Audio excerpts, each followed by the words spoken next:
اس لیے کہ انہوں نے اس دنیا کے اندر سب کچھ اللہ کی رضا کے لیے لٹایا، سب کچھ قربان کر دیا، کسی چیز کی پرواہ نہیں کی۔ اللہ اور اس کے رسول صلی اللہ علیہ وسلم کی محبت کے سامنے کوئی بھی چیز آڑے نہیں آئی، کوئی بھی چیز بڑی نہیں لگی۔ انہوں نے ہر چیز کی ایک ایک کر کے قربانی دے دی۔ کس کے لیے؟ اللہ کے لیے، اس کی رضا کے لیے۔ آج انسان بھی قربانی دیتا ہے، پیسہ لگاتا ہے، لیکن رشوت میں، ناجائز کاموں میں۔ انسان بھی اپنا سارا مال قربان کر دیتا ہے، کس کے لیے؟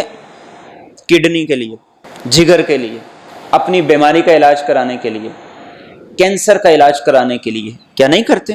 کتنے ہی لوگ ایسے ہیں جو ہمارے سامنے جو ان امراض کی وجہ سے اپنی زندگی کی جمع پونجی لگا بیٹھے، لیکن اللہ کا حکم، شفا بھی نہ ملی، زندگی بھی نہ ملی، صحت بھی نہ ملی۔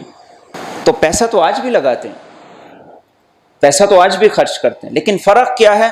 وہ خرچ کرتے تھے اللہ کی رضا کے لیے، وہ خرچ کرتے تھے اللہ کے دین کی سربلندی کے لیے، وہ خرچ کرتے تھے دین کے تقاضوں کے لیے۔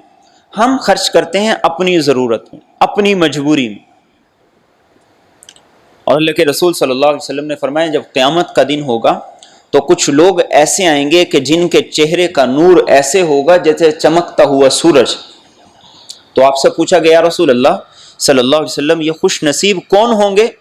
تو آپ صلی اللہ علیہ وسلم نے فرمایا یہ میری امت کے وہ لوگ ہوں گے جنہوں نے اللہ کی رضا کے لیے اپنے گھر بار، کاروبار، جائیداد، رشتہ دار سب کچھ چھوڑ کر ہجرت کی تھی۔